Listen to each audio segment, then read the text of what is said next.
Mas, Eles- e o que eles é que tu poderiam- explica os tamanhos colossais dos vertebrados, dos dinossauros e dos mamíferos?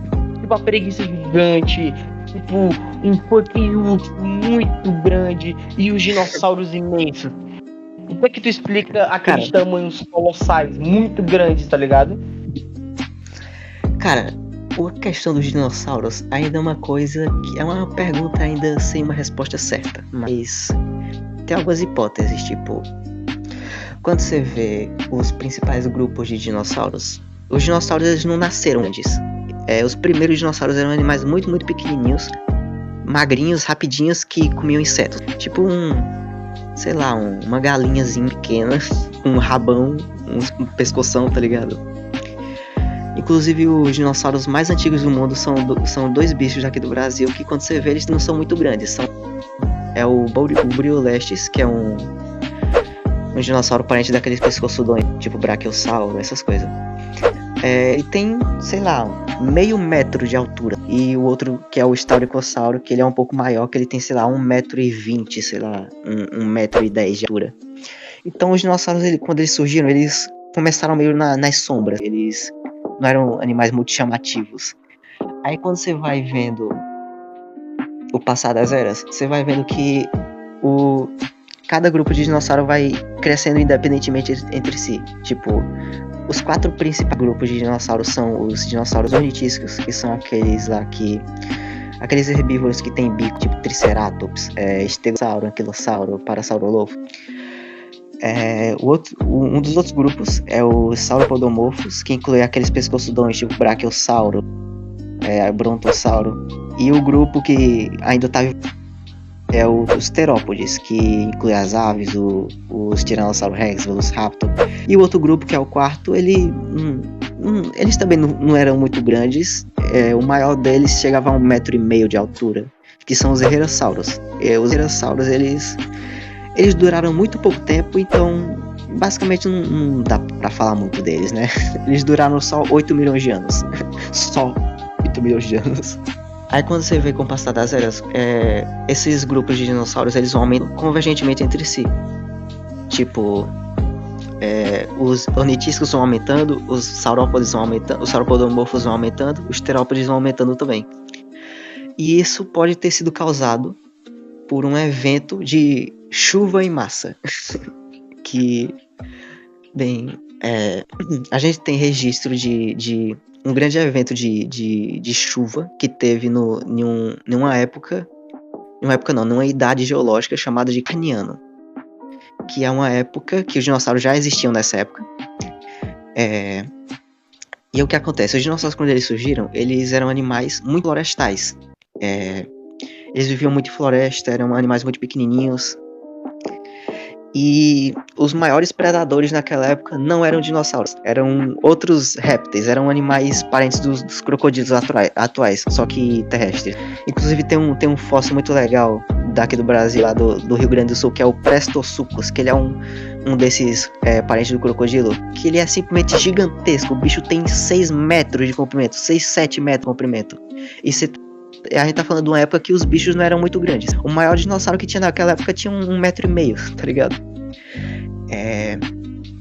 Então, esses crocodilos, entre aspas, que não são crocodilos, mas são parentes próximos dos crocodilos, eles viviam mais em ambientes de deserto, em regiões áridas, que não eram tão florestadas. E naquela época, que a gente tá falando do período Triássico, todos os continentes estavam juntos em uma grande massa de terra chamada de Pangeia, que com certeza vocês já ouviram falar. Não, eu tenho certeza que na escola já mencionaram a Pangeia, a união de todos os continentes. Então, a Pangeia, por um princípio de continentalidade ali, o interior da Pangeia, ele era muito, muito, muito mais desértico do que a gente vê em desertos hoje, tá ligado? Tipo, porque as nuvens, elas não conseguiam chegar até o centro, porque era muita, muita terra, e elas iam se se dissipando, e não conseguiam chegar no centro. As regiões mais florestadas que tinham eram regiões costeiras, e regiões no continente era mais fininho. Bem, os dinossauros, eles surgiram há uns 250 milhões de anos nessas regiões florestadas. E eles, inclusive, podem ter surgido aqui na América do Sul, né? Que, como eu falei, os fósseis mais antigos de dinossauros são 2 dinossauros daqui do Brasil.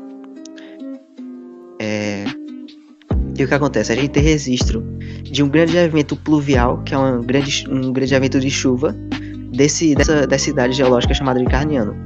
E o que esse evento pluvial, que não durou muito, fez foi um aumento das florestas no supercontinente.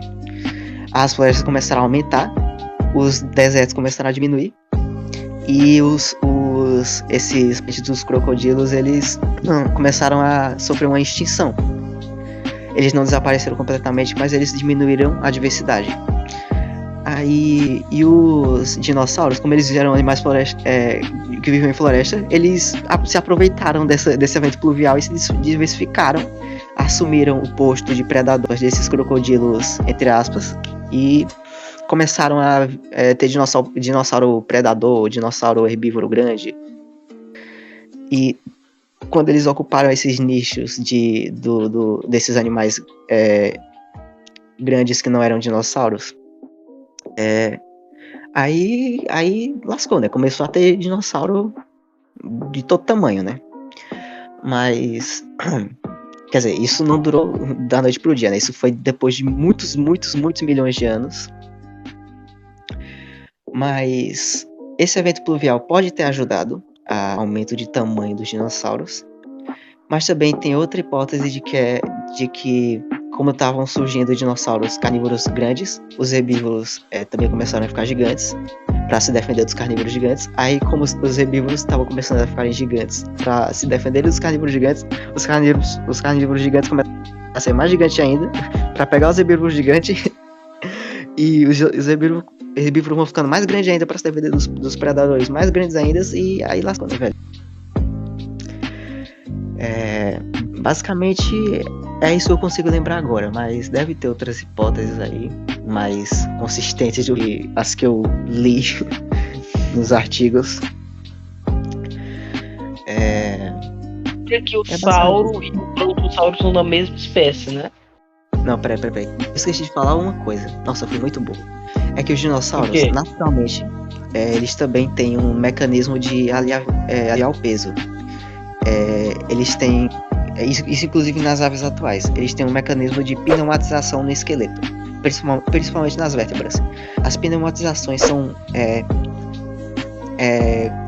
mesmo que são sacos de ar que tem dentro dos ossos, que são sacos preenchidos por ar, que ficam dentro dos ossos, que aliviam o peso do osso, porque quando você tem ar, o osso pesa menos, porque você está tirando o osso para ir colocando ar. E isso provavelmente ajudou muito os dinossauros a crescer de tamanho. Mas nem todo dinossauro tinha isso, tá? Esses sacos aéreos, inclusive esses pescoçudões, tipo brachiosauro, brontossauro, apatossauro, eles são basicamente um ápice, entre aspas, dessas pneumatizações. Eles têm os ossos, praticamente todas as vértebras ocas, tá ligado? Basicamente do pescoço até a base da cauda. Os ossos tudo oco. E isso, por isso a lentidão dele ao caminhar? É o quê? Por isso também justifica a lentidão dele ao caminhar desses dinossauros gigantes?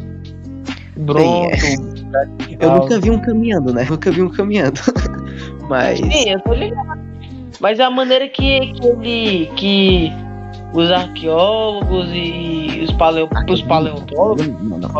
Arqueólogo não. Arqueólogo não estuda dinossauro. Os paleontólogos... A maneira que os paleontólogos ilustram, tá ligado? Sim. É porque mesmo eles tendo esse mecanismo de aliviar peso, eles eram muito grandes, né? O maior dinossauro que já existiu, ele provavelmente foi o Patagotitã. É um dinossauro lá da Argentina que, pelo nome já dá pra saber que ele é do deserto da Patagônia.